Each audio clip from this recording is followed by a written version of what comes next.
my interest that I've been doing, it's really this last one, the shared decision making, to try and address the issue of disparities. And I've had an interest in total knee replacement.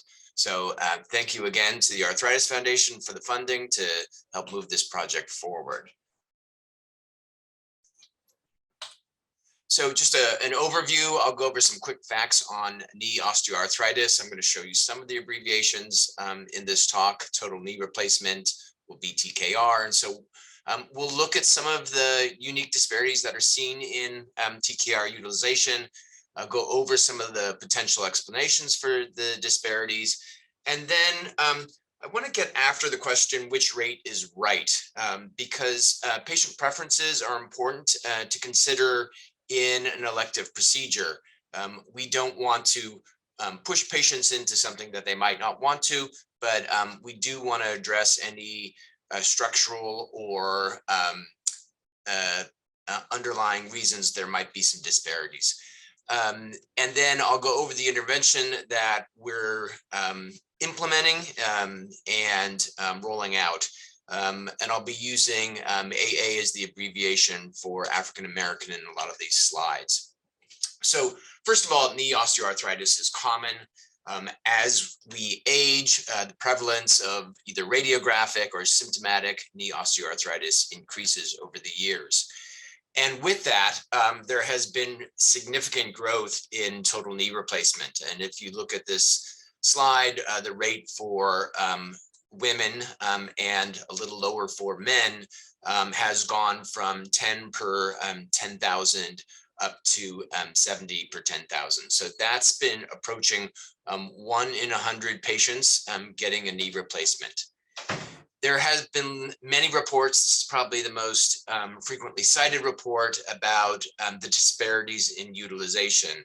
And if you see here on this slide, the utilization rates between Black men versus non-Hispanic white men is the largest gap or disparity, although there is a smaller disparity between Black women and non-Hispanic white women. Sadly, this disparity in utilization of knee replacements has grown over the past decade. And this report by Singh et al. Shows the growth in primary knee replacement increasing from 30 to 70 per 10,000 amongst white patients and 20 to 40 for Black patients. Curiously, the revision rates, that's thought to be a little bit less elective. Those are usually correcting a problem. Those you don't see the disparity gaps there. It's really just in the primary.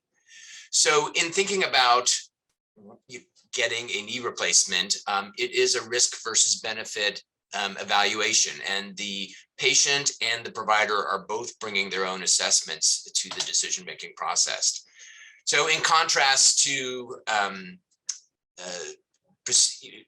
other procedures, there are no appropriateness criteria for knee replacement. There have been efforts at this over the years, but there just aren't good enough predictors for who will do well or who is the quote right candidate.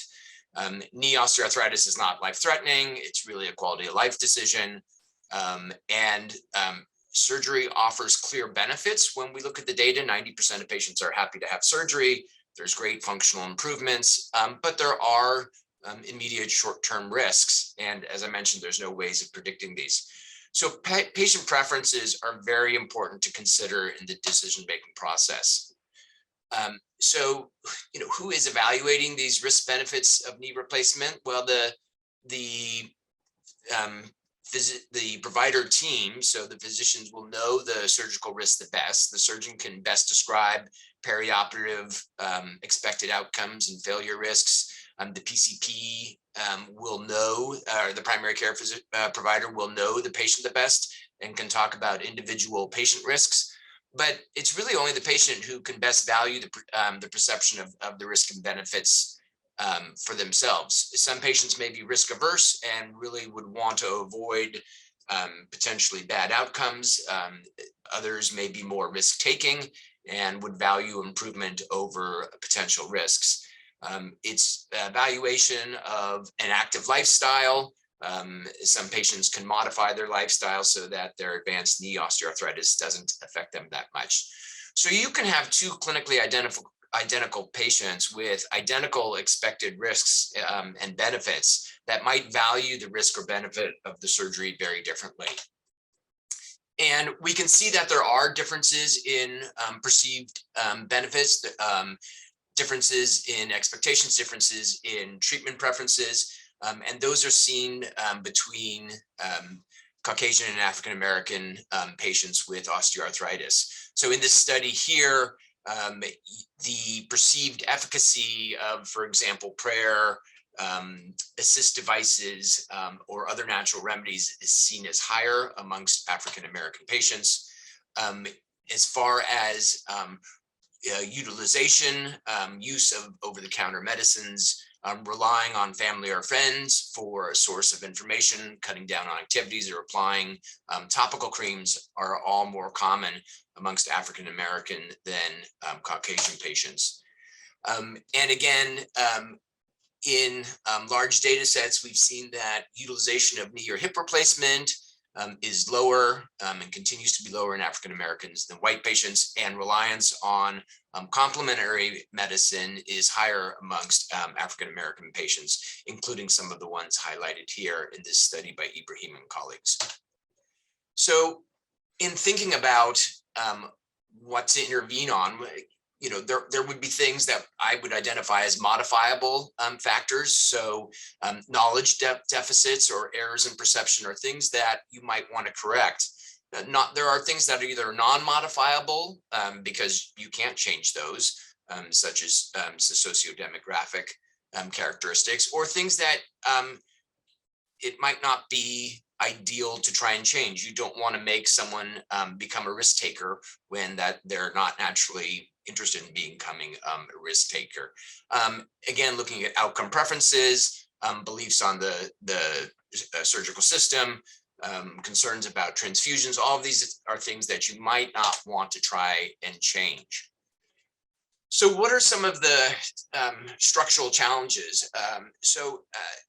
There is an issue when your community is getting fewer procedures. You're less likely to know people who've had procedures. I have described knee replacement as similar to an infectious process. One of the high motivators is the cousin, the brother-in-law who's had a joint replacement, and they start pestering the patient with the knee osteoarthritis about getting their joint fixed. So African Americans are less familiar with the procedure. They're less likely to know someone who's had a joint replacement, and they're less likely to think that the joint replacement had helped that patient. This is, again, showing some of those preferences and issue of referential knowledge. And so if your knee arthritis were to become worse and your doctor recommended a knee replacement, African American patients are less likely to move forward with surgery. They're less likely, again, to know patients, close friends or relatives who've had surgery. And that's both hip and knee. And this was from Dr. Suarez Almazar. We did the same, we asked these same questions of some of our veterans here in Greater Los Angeles. VA, knee osteoarthritis patients, African American versus Caucasian patients. We did focus groups by race, and then tried the educational project that we're showing here. And so again, ever heard, only 49% of the patients had said they'd ever heard of a total knee replacement, and only 34% had said that they knew someone who had a knee replacement surgery. Looking at willingness to consider knee replacement surgery, other authors have looked at this, and patients have less willingness to either pay for improvement in osteoarthritis or concerns about being cut or having something foreign put in their knee.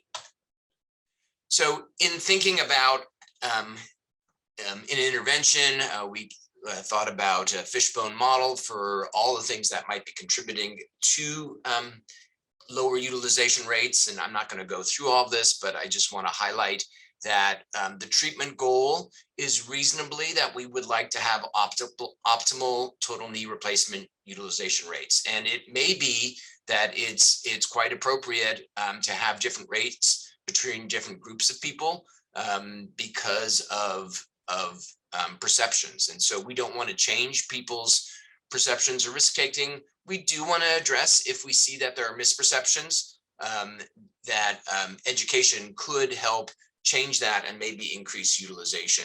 So in a shared decision-making model, you want the patient, their knowledge about the likely outcomes to be accurate. And so again, in thinking, but this is using some O'Connor decision-making modeling, thinking about the different stages of decision-making. And our educational intervention is really targeting total knee replacement expectations, the perceived benefits and risks. So I'm going to show you what we're developing, and we're implementing this into the electronic medical record that can be sent to the patients and their providers to try and help improve the accuracy of perceptions and understanding about knee replacement outcomes. So we developed what we call the personalized arthritis report, which I'll be abbreviating just as PAR. And it's a strategy to provide patients with comparisons of their symptoms with normative and preoperative patients. So patients who don't have knee osteoarthritis and aren't limited compared to those who have decided to go through with surgery. We then provide estimates of knee replacement outcomes for patients that would be adjusted for similar age, gender, and unfortunately, we don't have enough race data in our source data sets to race adjust as well. But we then show patients, we ask patients about their expected outcomes from joint replacement, and then we show them their outcomes, their expected outcomes versus observed outcomes described above. So this is what we had rolled out in our original testing. This has been modified and changed a little bit by the programmers to put into an electronic medical record.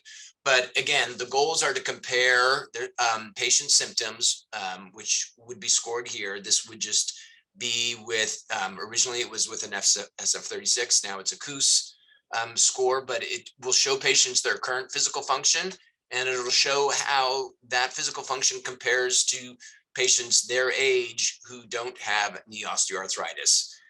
It also shows patients their current physical function, how it compares to patients their age and gender who decided to have knee replacement surgery. This then continues over to the other side, and it shows patients, if they were to undergo surgery, for example, in January, in the 1 to 2 years after surgery, where would their outcomes be? And these are then age and gender adjusted outcomes of knee replacement surgeries. And finally, it shows patients where their expectations about knee replacement were from the survey data that we collected compared to actual outcomes. So in this case, this patient had similar function to someone who underwent surgery, and they had similar expectations about functional outcomes.